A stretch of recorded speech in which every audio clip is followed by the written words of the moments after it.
Bismillahirrahmanirrahim. Assalamualaikum warahmatullahi wabarakatuh. Alhamdulillah wassalatu wassalamu ala rasulillah.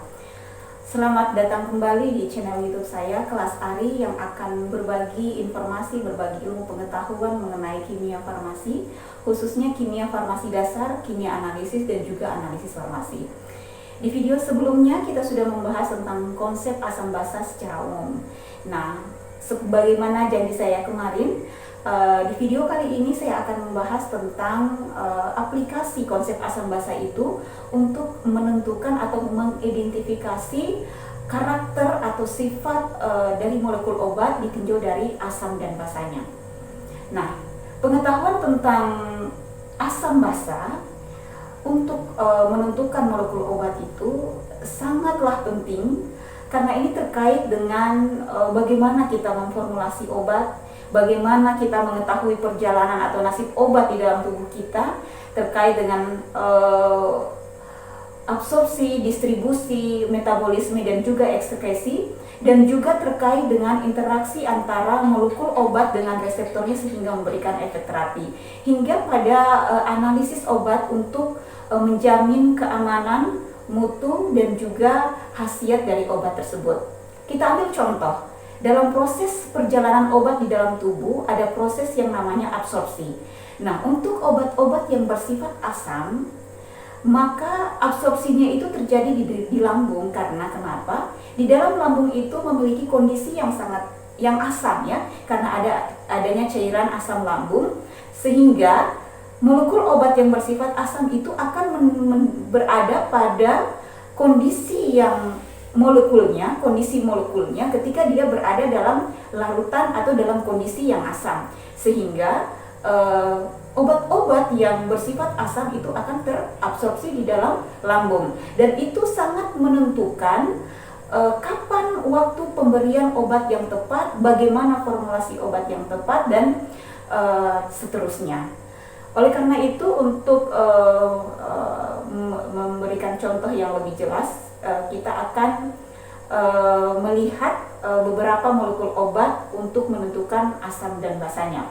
Yang pertama adalah kita akan bahas tentang suatu obat yang aspirin atau asetosal, di mana aspirin atau asetosal ini memiliki efek analgesik atau sebagai pereda nyeri, efek antiinflamasi atau sebagai anti radang, dan juga efek antipiretik atau sebagai penurun demam. Nah, untuk menentukan atau mengidentifikasi karakter obat, ya, karakter asam basa dari suatu obat, hal yang perlu kita ketahui adalah pengetahuan tentang struktur molekul obat tersebut.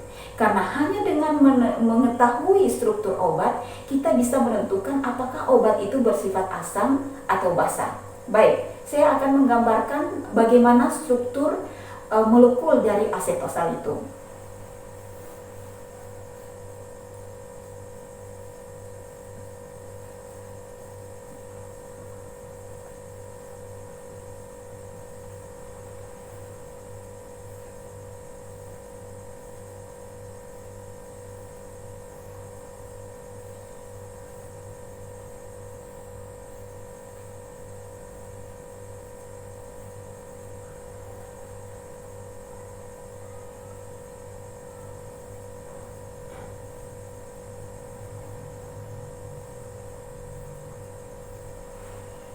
Baik, ini adalah struktur dari asetosal atau aspirin. Nah, di dalam struktur asetosal ini ada cincin benzen, kemudian ada gugus asetil, dan juga ada gugus karboksilat. Nah, keberadaan dari gugus karboksilat ini membuat asetosal atau aspirin ini bersifat asam. Kenapa? Karena struktur dari asetosal ini dapat mengalami ionisasi, yakni melepaskan ion H+, ya, melepaskan ion H+ atau proton, sehingga dia bersifat sebagai asam. Reaksi ionisasinya seperti berikut.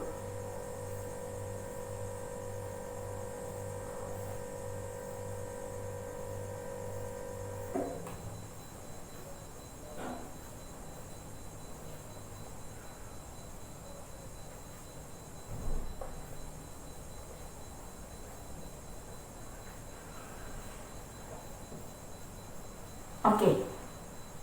Nah, kenapa bisa terjadi reaksi seperti ini?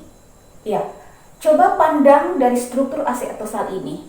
Pada gugus karboksilat, ini merupakan gugus karboksilat. Nah, tepatnya pada gugus hidroksil ini, ya saya tuliskan gugus hidroksil ini, elektron ikatan antara O dan H itu akan cenderung tertarik ke O. Karena kenapa? Karena O memiliki sifat elektronegativitas yang besar atau tinggi. Sifat elektronegativitas itu adalah kecenderungan atom atau kemampuan atom untuk menarik elektron ke arahnya. Nah, oleh karena itu, elektron ikatan antara O dan H itu akan cenderung tertarik ke O, sehingga O berbuatan positif dan H+ akan terlepas. Kalau spesi atau zat mampu melepaskan H+, menurut konsep Bronsted-Lowry berarti dia bersifat asam. Baik. Sekarang terbentuk suatu anion ya, anion O-. Nah, ini merupakan bentuk yang stabil, struktur yang stabil karena pada gugus karboksilat ini, anion ini akan distabilkan oleh suatu delokalisasi elektron atau sistem resonansi. Nah, sistem resonansi itu adalah distribusi elektron melalui ikatan tunggal rangkap. Seperti ini aliran elektronnya. Nah, resonansi ini akan membuat anion ini stabil. Dengan kata lain, kalau anion ini stabil, maka keberadaan H+ juga terjadi atau artinya asetosal ini mampu membentuk anion ini dan juga mampu melepaskan H+ sehingga dia bersifat sebagai asam. Oke, selanjutnya kita akan melihat contoh obat berikutnya yaitu efedrin. Efedrin ini merupakan obat asma karena dia bersifat sebagai bronkodilator sehingga sangat berguna dalam terapi asma atau melegakan pernapasan. Ya. Efedrin. Oke, strukturnya seperti ini.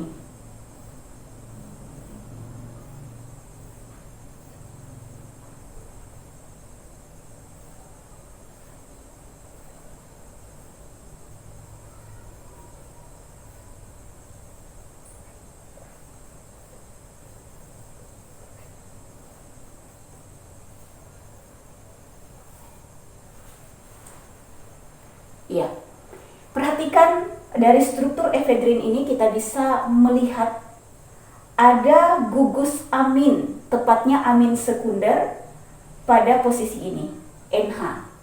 Ya, ketika efedrin ini dilarutkan di dalam air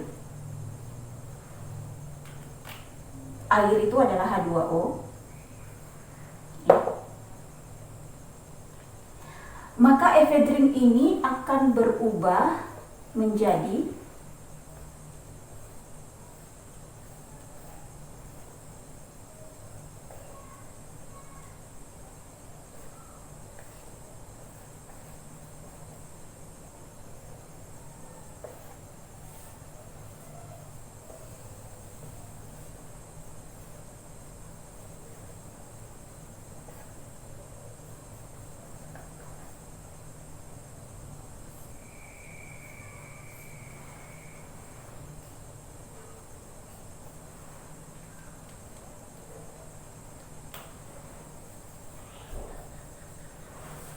baik, perhatikan reaksi ini. Pada struktur efedrin ada terdapat amin sekunder, ya. Dari NH dia akan berubah menjadi NH2+. Dari reaksi ini kita bisa lihat bahwa ada ketambahan 1H+, ya, ada ketambahan H+, ada penangkapan H+ pada efedrin ini sehingga dia berubah menjadi NH2+. Nah, kalau spesi mampu menangkap H+, ya, itu berarti dia bersifat sebagai basa. Nah, pertanyaannya sekarang, kenapa itu bisa terjadi? Nah, kita tahu bahwa atom N pada gugus amin ini, dia memiliki sepasang elektron bebas. Ya, ada satu pasang elektron bebas. Dari mana kita tahu kalau N ini memiliki sepasang elektron bebas? Itu terkait dengan elektron valensi dari atom N. Elektron valensi dari atom N itu berjumlah 5 elektron. 5 elektron valensi dari N itu berasal dari, kita tahu bahwa nomor atom yang menunjukkan jumlah elektron dari N itu ada 7. Ya. Kalau misalnya N itu memiliki nomor atom 7, artinya jumlah elektronnya ada 7, maka ketika kita menuliskan konfigurasi elektronnya pada kulit pertama atau kulit K, dia terisi 2. Ya, ini merupakan sudah aturan ya, sudah aturan konfigurasi elektron di mana kulit kulit pertama itu ditempati maksimum dengan 2 elektron. Kemudian kulit kedua atau kulit ke L, dia maksimum 8, tetapi karena jumlah elektronnya ini atau nomor atomnya ini 7, maka sisa 5 yang akan menempati elektron pada L. Nah, 5 inilah yang disebut sebagai elektron valensi. Nah, elektron valensi itu adalah elektron pada kulit terluar yang itu akan digunakan dalam proses reaksi atau proses pembentukan ikatan dengan atom-atom lain membentuk suatu molekul. Nah, 5 elektron valensi. Ada 1 elektron untuk berikatan dengan C di sini. Ada 1 elektron lagi untuk berikatan dengan C yang di sini dan 1 elektron lagi untuk berikatan dengan H. Sisanya 2 elektron atau sepasang elektron itu tidak digunakan untuk berikatan atau yang disebut sebagai pasangan elektron bebas. Nah, adanya pasangan elektron bebas pada atom N memungkinkan dia memiliki potensi untuk mendonorkan pasangan elektron bebasnya itu kepada atom lain. Dalam hal ini adalah H+ pada H2O. Ini akan terionisasi menjadi H+ dan OH-, di mana N ini, pasangan elektron bebas pada N ini akan berikatan atau menyerang dari H+. Nah, dari reaksi ini kita bisa tentukan bahwa ternyata efedrin itu bersifat basa karena pertama dia memiliki pasangan elektron bebas sehingga dia mampu mendonorkan pada H+, itu sesuai dengan konsep Lewis. Ya. Kemudian efedrin ini mampu menangkap atau menerima proton atau H+, sehingga dia juga bersifat sebagai basa, itu sesuai dengan konsep Bronsted-Lowry. Nah, oleh karena itu kita bisa simpulkan bahwa efedrin ini merupakan obat yang bersifat basa. Ya, oke, bagaimana nasibnya? H2O, H+ disumbangkan ke N sehingga menjadi NH2+, sehingga dia sisa OH- yang akan berada pada akhir reaksi. Baik, sekarang kita akan melihat kasus obat yang ketiga, yaitu obat pentobarbital. Obat pentobarbital ini biasa digunakan dalam pengobatan epilepsi karena dia bersifat sebagai anti kejang, yaitu menekan atau mengontrol aliran listrik yang abnormal di sistem saraf. Biasa juga pentobarbital ini digunakan dalam terapi penyakit insomnia, yaitu untuk sebagai penenang yang bagi yang susah tidur. Tetapi dalam penggunaannya itu harus dalam resep dokter. Baik, untuk mengidentifikasi sifat keasaman dan kebasaan dari pentobarbital, kita kemudian menuliskan strukturnya, di mana struktur dari pentobarbital itu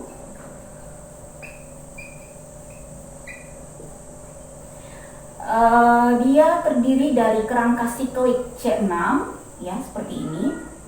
Kemudian ada gugus karbonil di sini, ini adalah CO. Maaf, di sini. Ya, di sini. Oke, ada 3 CO karbonil. Kemudian ada gugus alkil di sini, yaitu C5H11 dan juga C2H5. Kemudian di sini ada atom NH. Baik, ini merupakan struktur dari pentobarbital. Baik, kalau kita melihat struktur ini, di pentobarbital ini dia memiliki juga atom N, sama halnya dengan efedrin. Ya, tadi kita sudah bahas efedrin itu bersifat basa karena dia memiliki atom N, dia memiliki pasangan elektron bebas dan mempunyai potensi untuk mendonorkan pasangan elektron bebasnya sehingga bersifat basa. Tetapi untuk kasus pentobarbital tidak demikian. Justru pentobarbital ini bersifat asam. Nah, kenapa bisa terjadi?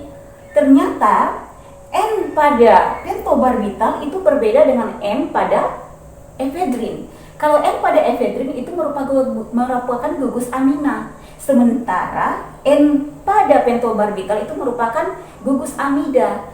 Gugus amina itu adalah atom N-nya itu terikat pada alkil. Misalnya terikat pada CH2 misalnya, atau terikat N-nya mengikat alkil-alkil. Itu yang disebut dengan amina. Tetapi kalau N pada amida itu N-nya terikat pada CO karbonil. Nah, keberadaan CO karbonil pada gugus amida ini mengakibatkan N itu tidak cukup, pasangan elektron pada N, pasangan elektron bebas pada N maksud saya,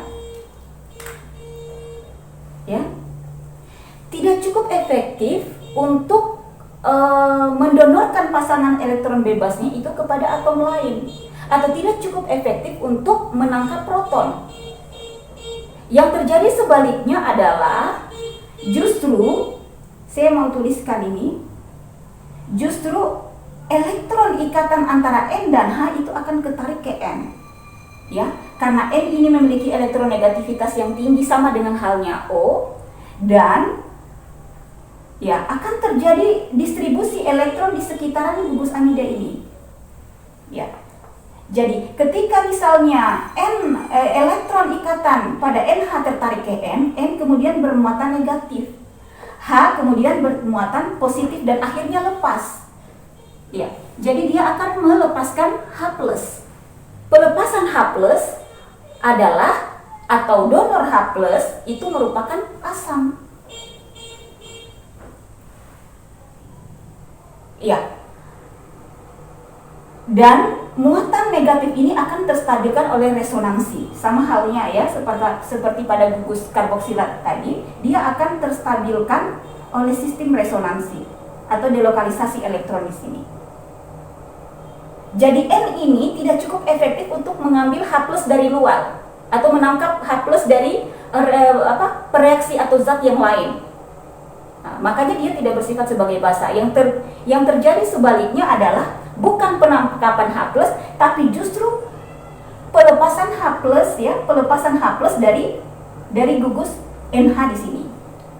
Ya, makanya itu kita bisa simpulkan bahwa tidak semua molekul obat yang memiliki atom N, yang memiliki pasangan elektron bebas, punya potensi atau efektif untuk memberikan pasangan elektron bebasnya sehingga dia bersifat basa. Jadi tidak semuanya molekul obat yang ada N-nya itu merupakan molekul obat bersifat basa. Tetapi ada juga yang walaupun dia memiliki N, tetapi dia bersifat sebagai asam. Contohnya adalah N yang terikat pada suatu gugus CO karbonil atau N yang pada gugus amida. Ya, sekira demikian penjelasan kali ini. Dan ada pesan moral atau nilai yang mungkin bisa kita petik dari pemaparan tentang asam basa molekul obat. Yang pertama adalah bahwa betapa Allah telah menciptakan alam ini dengan penuh seimbang. Ada siang, ada malam, ada laki-laki, ada perempuan, ada asam, ada basa, ada muatan positif dan muatan negatif. Itu semua merupakan hal yang sangat mendukung keseimbangan atau ketawazunan. Itu merupakan suatu kesatuan dalam sistem yang utuh. Ya. Kemudian yang kedua adalah pengetahuan tentang karakter atau sifat dari sesuatu, apakah itu zat ataupun makhluk yang lain ataupun kita dalam interaksi kita sebagai antar sesama manusia. Itu sangat penting karena dengan mengetahui karakter seseorang kita bisa menempatkan diri kita bisa dapat membangun komunikasi yang baik demi terciptanya hubungan yang baik dan kemaslahatan hidup yang lebih baik. Fastabiqul khairat, marilah kita berlomba-lomba dalam kebaikan. Assalamualaikum warahmatullahi wabarakatuh.